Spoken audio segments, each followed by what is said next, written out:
Hey everyone, it's Joe Beethoven, and at long last we have arrived. Yes, I've talked about it. I've mentioned it. I've said it was coming. And here we are. I am actually reviewing Marvel's Avengers. I did an entire video series on this game, something I haven't done for pretty much, I think literally anything else actually, and yet there has been no review. It has been months, or at least many weeks. I don't know. I don't keep track of that stuff. You can look back at my reviews. You can tell me how long it's been. But here we are. Finally, it is time to give you my full masterful thoughts on this very, very mixed bag of a game. That's right. Everything you've heard about Marvel's Avengers up to this point is pretty much true. It is a very confusing game in terms of quality. There are really good aspects, some not as good aspects, and some genuinely terrible aspects. This game is weird. And I'm happy that we're finally here because I get to share all my thoughts with you. But you've heard many reviews at this point. You've heard a lot of people talk about Marvel's Avengers. You've heard me talk about Marvel's Avengers. So I'm going to do my best to try and cover all of this as quickly as possible, in as broad of strokes as possible, without getting too bogged down in the frustrating and annoying details of this game. I'm going to talk about the main game, the DLCs, and a brief touch on Spider-Man, which I've covered in depth in some previous videos. So if you haven't watched those, go ahead and watch those for my complete thoughts on Spider-Man's inclusion in this game. It's pretty detailed, so you can go for that. But for now, these are my full masterful thoughts on Marvel's Avengers from the original version all the way to now. Let's dive into it. Alright, so let's get to the story of Marvel's Avengers as quickly as possible. So, Kamala Khan visits this event, A-Day. We've all seen it. It was the demo. We know what happens. Tragic event takes place. Seemingly the Avengers fall. Captain America seemingly dies. The Avengers disband. AIM takes over the world somehow. Bruce Banner's a whining loser. You know, that's basically the setup. Kamala Khan gets powers, becomes an Inhuman along with a lot of other people, goes on a journey to get the band back together, to reunite the Avengers, finds whiny Bruce Banner, who is voiced by Troy Baker, who does an awesome job, so it kind of evens out, even though, yes, Bruce Banner is a major whining loser in this game, which is kind of disappointing. Then finds Tony Stark, voiced by Nolan North, who, as always, is awesome. Black Widow turns out to be infiltrating AIM. She's really cool, too. And Thor is in, I think, a grand total of 5 minutes of this game, of the actual story. I think that's it. He's there at the opening, and then briefly near the end, and then that's it. It's weird. I don't know why they thought Thor shouldn't really be included in this story, pretty much at all. And the main plot centers around the Avengers getting back together to fight AIM and MODOK. Well, this guy who turns out to be MODOK, and is really, really lame. I don't like him at all. It's a very lame characterization for MODOK. And somehow the main villain is actually this woman, Monica Rappaccini. My sister calls her Monica Cappuccino, which I think works fine. I don't get her. I don't know why she's such a thing. She's a really bland character. Honestly, people talk about how this game is kind of two games. There's a good story game and a really weak multiplayer game. I personally think neither half is that good. I think the story has a lot of potential and a lot of really good moments, but overall, I think it's kind of really flat. In fact, the game doesn't really get good, and this might be my personal bias talking, until Captain America shows up. This is when, in my opinion, the game becomes awesome, and I never stop playing as Cap from this point on. He is truly legendary. I really enjoy his playstyle. I love him so much, and he makes the story work for me, especially how much awe all the extras and the main characters have for him. That makes the game work for me, as Captain America deserves that level of awe. And it's working at first. He really adds to this very thin, weak narrative until at the last second they put him in a psychic bubble prison thing, and then Kamala Khan saves the day. Look, I have nothing against Kamala. I understand they wanted an outsider's perspective to kind of bring you into this version of the Avengers, but I just think that she's a little too simple and perky. I don't really think she gets that great of development. As a result, it feels like she doesn't earn her place in the story. It just feels like, okay, I'm here, and I'm bringing you all back together. I don't think she really works by herself as a character. I think the other Avengers should have been more focused on, especially Thor. The aforementioned 5-minute appearance Thor should have had more time than Kamala Khan, but that's neither here nor there. The story overall, I think, is fine. It has great moments, and the missions where it's actually a story mission are very well done. Any missions that are secretly multiplayer tutorials are terrible. I I can't stand standing, pun intended, in the same spot until the meter fills up, and then I go to the next spot until the meter fills up in a story mission, quote unquote. It gets really frustrating. You've heard all this before. The aim labs are reused. It goes on and on. The environments are boring. Everything is wrong with the multiplayer structure missions, especially when they're forced into the main story. And it's not even that good of a story to begin with. So when you go away from the story to force you to do these weird multiplayer tutorial missions on the world map there, it's just not very engaging. And the mission structure is extremely repetitive. So the story is bogged down with these weak multiplayer style missions when they should have focused on the cool actual narrative missions, like the mission where you go and get Tony Stark, or the mission where Tony rescues Steve. These are really cool missions, and all the story missions should have been like this. And then the ending of the game is really not an ending because they keep updating it. So the original story is really not very satisfying, other than the fact that you beat MODOK, who's a really lame character. So really, I'm not that big a fan of even the story of Marvel's Avengers. And then we have the multiplayer post-game content and during the game content, and all of it is really dull. There are some heroic missions where you get a little bit of story with the heroes, but those aren't even that great. And really, none of it is very entertaining. I slogged through all of it just for the sake of trying to level up Captain America all the way, and I kind of bailed on that. I'll get back to it eventually, but other things came up that were more entertaining than this game. Even though playing as Captain America is awesome, the game itself is just not very fun. Marvel's Avengers just isn't that fun of a game. I personally found some entertainment in making videos about it. That was about as much fun as I had with this game. It's not that much fun, whether you're playing by yourself or playing in the multiplayer missions. I don't think it's that good of a game overall in its base form.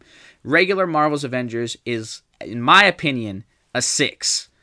Overall, I don't enjoy it that much. I found some enjoyment playing it to make videos, and I really, really enjoy playing as Captain America. But the story is weak. The multiplayer mission design is super forgettable. The environments are repetitive. Nothing is very special. The game it just feels unfinished. And they shipped it out anyway. You've heard all of this before. I agree with all of it. Marvel's Avengers gets at best a 6 from me. But then, Crystal Dynamics, in an attempt to rebuild this game as something viable, continued to release free DLC, and this is where things actually get kind of interesting. So, the first DLC is about Kate Bishop, and the second is about Clint Barton. And you could consider these separate, but I'm going to put them as one, since Kate Bishop's DLC literally ends with a to be continued, which is resolved by the shorter, but still very satisfying Clint Barton DLC. So as one DLC, the Hawkeye two-parter is actually better than the base game. I really enjoyed this story about the end of the world in the future with Maestro and Old Man Hawkeye is so cool. Everything is really cool in this DLC. The storytelling is way improved, even though some of the missions are still uninspired. Kate and Clint both have excellent gameplay styles in the mixture of their sword and bow, combat, and I love the two voice actors. The way they play off of each other is really good. The writing is improved in this story. I genuinely enjoyed both parts of this, and when they come together, they make a way better Avengers campaign than the first one, which I'm heartbroken to say because it doesn't even focus on Captain America, who is my favorite. I'm sorry, Cap. Clint Barton and Kate Bishop have a better campaign than you have. This is really enjoyable, and there's even some post-game Future Wasteland content that's actually really cool, especially if you go online and play with other people. I really enjoyed this. I enjoyed this story, even though yes, both of them had a really annoying difficulty spike at the end with their final boss fights. It got frustrating, but I persevered. It was fine. I got through it. So overall, I would shockingly give the Hawkeye DLC two-parter an 8.5. I really enjoyed this. I thought it was kind of great. This is a peek into how great this game could have been if they had taken the time to really work on it. Then we move on to the meaty game expansion, War for Wakanda, Black Panther's introduction into Marvel's Avengers, and my opinion on this might be kind of divisive because I didn't like it.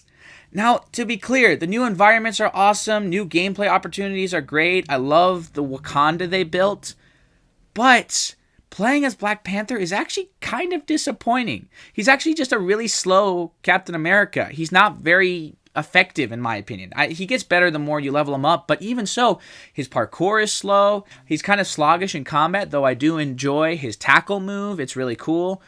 He's just not that much fun to play, and the story somehow manages to be super repetitive, both in its telling and in its mission structure. They have to stop Claw. They stop this robot. They stop this device. They stop this drill. It goes on and on. The missions are once again uninspired, and all of this culminates in the worst final boss fight I've ever experienced. Oh my gosh, this fight with Claw, I think, and yeah, I'm embarrassed to admit this, I'm sure other people did a way better job. I think I died about 9 times during this fight, multiple of which I got him within an inch of his life, and then he killed me. I hated this fight because he kept hitting me with this blurry effect where the actual game became blurry. It gave me a headache trying to win this fight, a terrible headache. I got so frustrated and sick of it.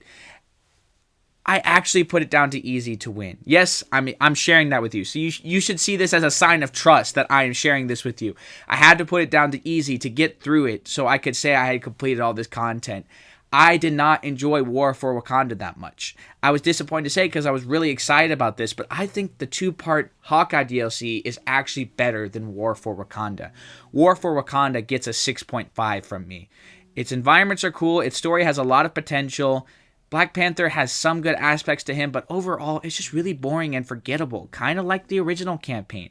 A little bit better, that's why I'm giving it the 6.5, but I was still really disappointed by this. And now, for one last time, going back to the character in this game that made me semi-famous on YouTube, which is a huge exaggeration, but it did give me the most views ever, Spider-Man. Watch my other videos if you want the details overall, but Spider-Man is a huge disappointment in this game. He's fine to play as, honestly, but he came with no story content, and even though I got a little bit better with the boost and everything, his swinging still is not that good. He is a major anomaly, which is that they had this chance to improve upon the game, which seemed to be their focus for so long, and they just threw it away. They gave us a really pathetic Spider-Man edition for this game. He is fun enough to play and to level up, but his story is non-existent. I don't want to listen to audio logs. I want to see Spider-Man actually interact with the Avengers. Give me a team up with Captain America. They did none of it. They gave me nothing that I wanted. They gave nothing that pretty much anyone wanted. Even though, yes, I enjoyed playing as him, he was a huge disappointment. So really, if you watch my previous videos, actually I gave him like a 6.5 or a 7. Over time, I've come to realize that he's actually more like a 5.5 or a 6 for me. His addition is so weak, so lackluster. I don't like him that much in this game, and I wish they had tried harder. I enjoyed playing as him. It wasn't enough to make me think he was worthy of this game, or this game was worthy of Spider-Man. It's kind of a vice versa situation. No one is worthy of anything. No one is worthy. Like the hammer. Huh. Anyway, so I don't know how that averages out. You got a 6, an 8.5, a 6.5, and like a 5.5. If someone knows how that averages out, please tell me. But that's my rating of this game. A 6, an 8.5, a 6.5, and a 5.5. That is my overall rating. Is that confusing? Yes. Point is, this game is an extreme mixed bag. I don't regret playing it. I had fun with it. I got to go online. I got to be single player. I got to share a bunch of my thoughts with you, which led to very successful videos, at least by my channel standards. You guys interacted with me about it, so I'm thankful for this game. But not because it's a good game. Because it's a game that gives me a lot to talk about. It's not that good. It has some fun to it. If you want to play it, fine. I'm just going to warn you that you're either going to really like it in some ways, or really hate it, or be like me and be like, I kind of like some of it and hate most of it. It's a very mixed bag of a game. Which is why, once again, my overall rating of the game is a 6.0, 8.5, 6.5, 5.5. Which is confusing, but that's all I got for you. I finally reviewed Marvel's Avengers. These are my thoughts. I don't like it that much. I had some fun with it. I don't see myself replaying it, except if I play it with my friends to finally complete the Claw Raid and actually max out a character. We'll see what happens. If it happens, I'll make a video about it and I'll let you know. But these are my full thoughts on Marvel's Avengers. Alright, that was actually video review number 10, and I'm glad this is over. The nightmare has ended. I don't have to talk about this anymore unless I want to. I fulfill my promise to you, my contractual obligation. I don't have a contract, but similar to Crystal Dynamics doing the bare minimum with Spider-Man just to fulfill their contractual obligation, I have fulfilled my contractual obligation to you by actually reviewing this game. And I didn't really do the bare minimum since I kind of ended up talking about it in more detail than I expected, but I did it. And we're done. Marvel's Avengers, the last review you will ever have to watch. I covered all of it for you. It's not that good. Final rating, 6, 8.5, 6.5, 5.5. Boom. Marvel's Avengers in a nutshell. I hope you enjoyed the review. Please comment below if you want to talk about it. I want to hear all about your thoughts of the game. If you like it more than I did, that's completely fine. I see there's a lot of good here, a lot to be enjoyed, and other people will enjoy it more than I do. If you hate it more than I do, that's great too. Please comment below. Let me know. I want to hear all about it. Be sure to give me a like if you enjoyed the video and check out some of my old videos if you want. And please be sure to subscribe and click the notification bell so you don't miss out on any upcoming Masterful content. Right now, I'm knee-deep into the Medium, which I'm really enjoying. I'm really excited to review it. That should be coming up soon. I'm also working on my Alan Wake project still, and I'm even working on kind of a secret Final Fantasy project that I just decided to start doing for fun. I don't know if it's going to get a lot of traction as it's not really in the public mind right now, but I'm really enjoying working on it, and I hope you'll like it when it's done. All right, that's all for now. God bless you guys. I'll catchphrase you later, and this mantra keeps me going. Alan Wake 2 is coming. Bye.